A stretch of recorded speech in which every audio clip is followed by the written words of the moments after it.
If you're a podcast host, listen up, this one's for you. My name is Allie Jackson. I'm the host of Finding Mr. Height, a dating and relationship podcast that I've been doing for 4 years now, sharing my positive and practical approach to dating that's built on my own life experience. And I wanted to share another experience that I've had, my secret behind monetizing my show. It's called Red Circle, and I was just telling my colleague about how much I love their platform. With Red Circle, not only am I getting a seamless hosting experience, but I also love the support I receive in ad sales. It's not just typical ad sales either. It's targeted opportunities based on my show and my life. And the platform is super simple. You just set your preferences and Red Circle matches you with sponsors that align with your show. You can vet every opportunity and their platform gives you great analytics. More recently too, my Red Circle team has brought me opportunities outside of my podcast on social media to really augment the podcast partnerships, bring them full circle. I just can't recommend them enough. If you want to give it a try, go to redcircle.com to get your free trial. That's redcircle.com for a free trial.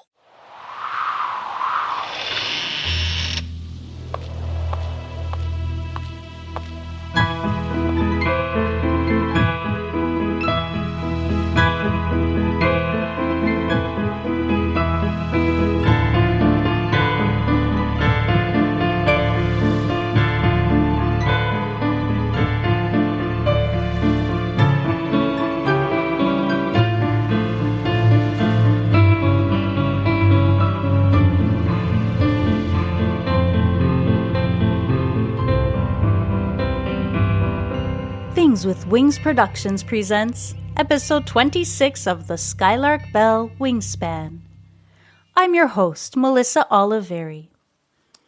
In our previous episode, Lucas proposed to Farfalla in the apple orchard behind Meadow Lane. In today's episode, we read chapter 26, Happy Holidays, in which Magpie celebrates the season with the Sarcelles and is in for a heartwarming surprise. Be sure to listen through to the end of the episode for a preview of a podcast I quite enjoy called Paranormal Exposed. Also of note, you can now find the Skylark Bell custom merchandise.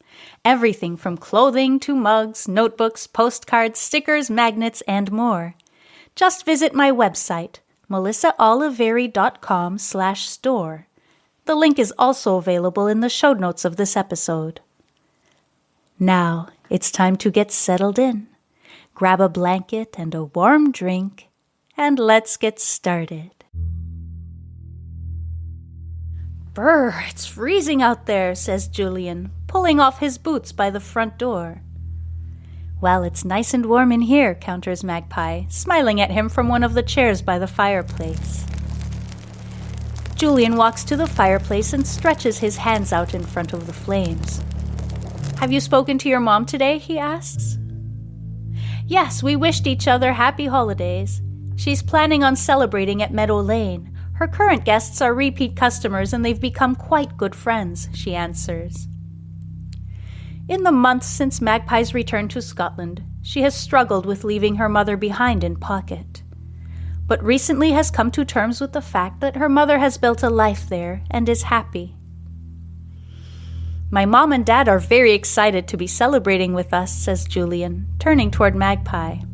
I'm so excited I can hardly handle it, he adds, a boyish grin on his face.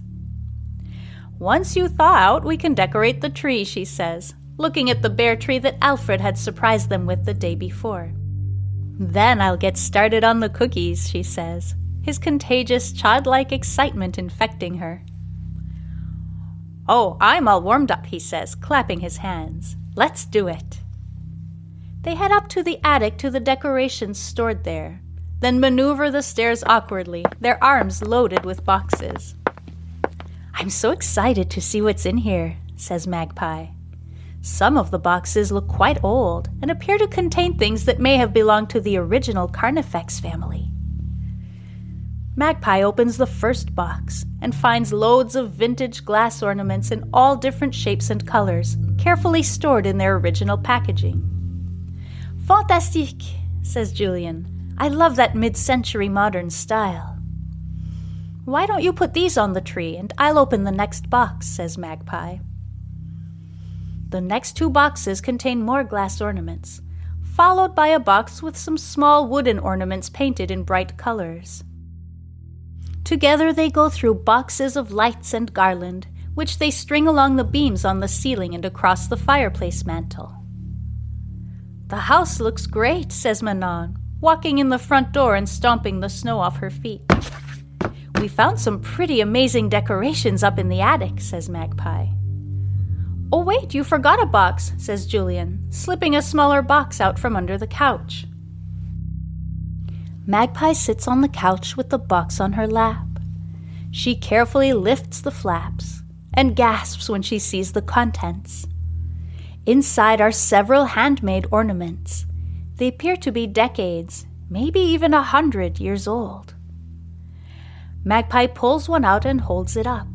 It is a small hand-sewn doll wearing a beige dress and brown boots, hair made of long, dark yarn springing from her head. Magpie feels a pang of sadness as she realizes the doll looks very similar to the little girl who went missing in the woods.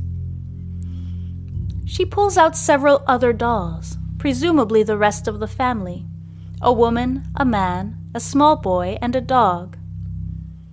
"I think these belong to the Carnifex family, a very long time ago," says Magpie, handing the ornaments to Julian, who hangs them on the tree. Magpie is about to put the box away when she spots one last ornament in the bottom, partially hidden by the crumpled paper that serves as a buffer to protect the ornaments from being damaged. Magpie gingerly reaches in and pulls the ornament out. Her hand starts shaking as she holds it up. This ornament is different than the others. It has been whittled out of wood and is hand-painted. It is a siren, her tail curling behind her, her long red hair streaming over her shoulders, face upturned with her mouth open, a silver crown of twigs and branches on her head. Where her eyes should be are 2 holes, like someone gouged the wood in anger. Magpie shudders and places the ornament back in the box. She looks up and she and Manon lock eyes. Manon is clearly in agreement with Magpie's decision to put the ornament back where it came from. Magpie gets up from her chair. "Who wants to help me bake some cookies?" she asks, knowing full well Manon is an avid baker. They laugh and make their way toward the kitchen. "I'm going to walk down to the cottage and help my dad finish preparing dinner. See you in a bit," says Julian, planting a kiss on Magpie's cheek as he walks out the door. "He loves you very much," says Manon warmly, after Julian has left. "I love him too," whispers Magpie. It has taken her a long time to give in to her feelings for Julian. For so long she felt guilt about moving on, about giving up hope that Lucas would return. But a few months ago, when she saw Julian's face as he opened the door to welcome her back from her trip to Pocket, she felt a warm glow inside, and realized that over the years she had fallen in love with him. Magpie and Manon spend the next few hours baking a variety of cookies, some from Manon's traditional French recipes, and some from the book of Carnifex family recipes that Magpie had found stashed at the back of a cupboard when she first moved in. They plan on packing up the extra cookies and handing them out to their neighbors and people in the village as gifts. "Voila," says Manon, pulling the last sheet of cookies out of the oven. As if on cue, the back door opens, letting in a rush of cold air as Alfred and Julian step into the kitchen. "Great timing," says Magpie, grabbing a large pot from Alfred's hands so he can take off his jacket and boots. "Oh, Alfred, this smells divine," she says, peeking under the lid. "It is my grandmother's secret recipe. I will never share it, don't even try," he says in jest. "Although if you were to offer one of those cookies, I may reconsider," he adds with a wink. Julian sets the table, adding a bright red tablecloth and tapered candles as a centerpiece. Magpie and Manon take their seats at the table as Alfred brings out plates of wonderfully fragrant food. They eat and drink merrily, enjoying the warmth and comfort of spending the holidays as a family. Alfred and Manon take the empty plates to the kitchen and start washing up, as Magpie and Julian make their way to the living room. Julian adds a log to the fire and puts a holiday album on the record player. "Is it time to exchange gifts?" asks Manon, walking back into the room. "Yes," says Julian, the boyish twinkle back in his eye. Alfred brings 2 dining chairs and sets them up so the 4 of them are sitting in a semicircle around the fireplace. "I would like to go first," says Magpie, grabbing 2 brightly wrapped packages from beneath the tree.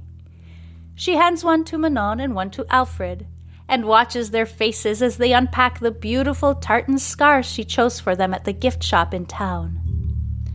In return, they hand Magpie a package. She unwraps it carefully, savoring the moment. "You know you can just rip it off," says Julian, unable to contain his enthusiasm. Magpie laughs and continues to gently unfold the paper from the box. Inside, she finds a beautiful hand-carved figurine of a deer, its head held high, its coat painted a deep auburn shade. "Alfred, did you make this?" she asks, enamored with the craftsmanship. Alfred nods humbly. Magpie gets up and gives them both a warm hug before placing the figurine on the mantel. Next, Manon hands a box to Julian, who rips off the paper voraciously. Within seconds, he is holding up a collection of classic French cookbooks, his smile stretching from ear to ear. "You expect me to cook for you every day now, I suppose," he kids, getting up to embrace his parents. Magpie takes the last box from under the tree and hands it to Julian. "This is for you. From me," she says shyly. It took her a long time to find the perfect gift for him, and she hopes she chose well. Julian unwraps the gift with surprising grace. He gently opens the box and lifts off the protective layer of tissue paper inside. He takes a moment to drink in the contents of the box before looking up and giving Magpie a meaningful look. "What is it?" asks Manon, her curiosity getting the better of her. "It's us," replies Julian, holding up a custom painting of Carnifex's house, the 4 of them standing in a row by the front door.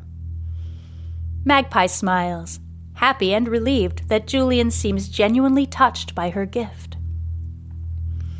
"This has been an absolutely perfect day," says Magpie, as she crouches down to collect the bits of wrapping paper on the floor. "Wait, there's still one gift left to open," says Julian, holding his hand out to help her up. Magpie looks up at him, a confused look on her face. "I have a gift for you as well," he says, walking over to the tree. He reaches in and pulls a small box out from between the branches.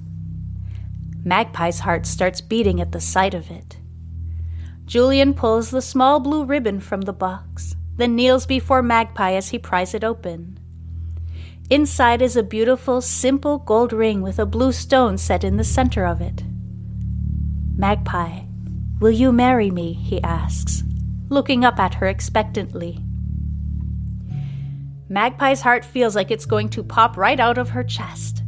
Thoughts and feelings swirl through her mind. She thinks back to Farfalla and Marius in the apple orchard. Is this how she felt? She thinks of her father and mother, who loved each other but were never able to make it work. Finally, she thinks of Lucas. Where are you? The thought echoes in her mind. She lets the echo fade away before holding her hand out to Julian to help him up. Standing face to face, she looks deeply in his eyes. Lucas is my past. Julian is my future, she tells herself. Yes, I would be honored to be your wife, she says. Julian lets out a sigh of relief as Manon and Alfred jump to their feet with joy. Julian pulls the ring out of the box and places it on Magpie's finger, then grabs her by the waist and spins her around. And now we celebrate, says Alfred, popping the top off a bottle of champagne as Manon turns up the volume on the record player. They dance and sing into the wee hours of the night.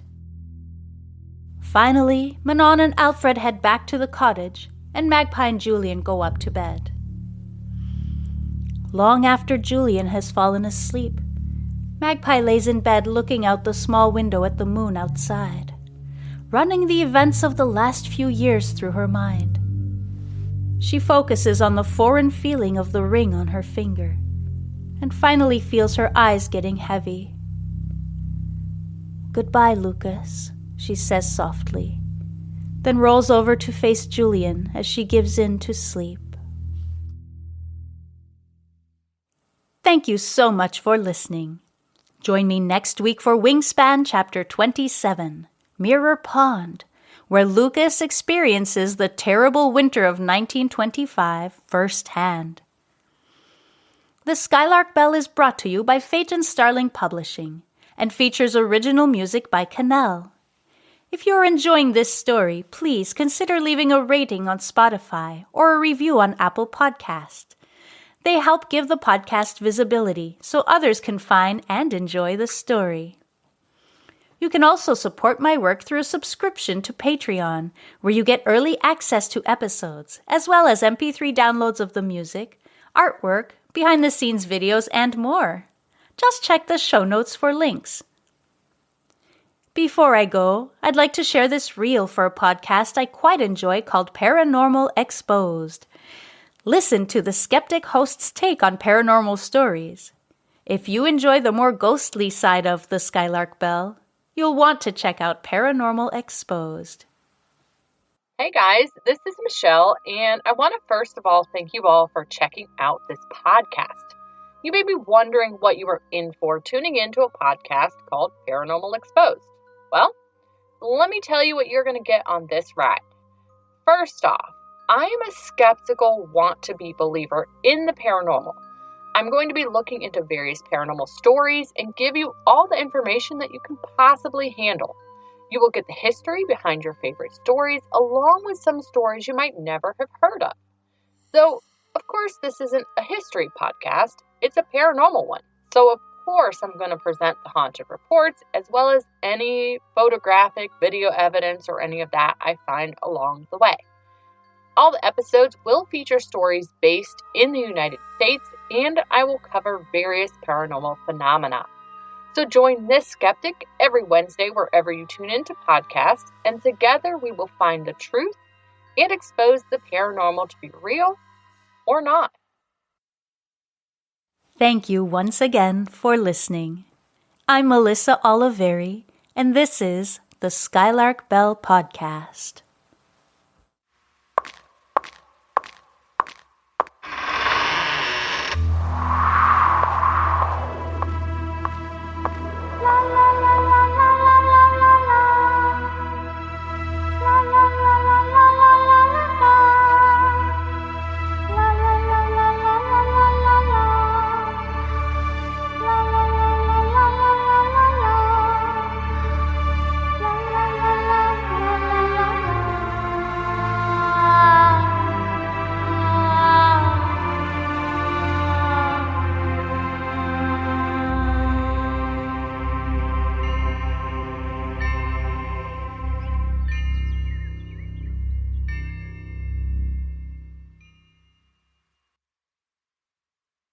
If you're a podcast host, listen up, this one's for you. My name is Allie Jackson. I'm the host of Finding Mr. Height, a dating and relationship podcast that I've been doing for 4 years now, sharing my positive and practical approach to dating that's built on my own life experience. And I wanted to share another experience that I've had, my secret behind monetizing my show. It's called Red Circle, and I was just telling my colleague about how much I love their platform. With Red Circle, not only am I getting a seamless hosting experience, but I also love the support I receive in ad sales. It's not just typical ad sales either. It's targeted opportunities based on my show and my life. And the platform is super simple. You just set your preferences and Red Circle matches you with sponsors that align with your show. You can vet every opportunity and their platform gives you great analytics. More recently too, my Red Circle team has brought me opportunities outside of my podcast on social media to really augment the podcast partnerships, bring them full circle. I just can't recommend them enough. If you want to give it a try, go to redcircle.com to get your free trial. That's redcircle.com for a free trial.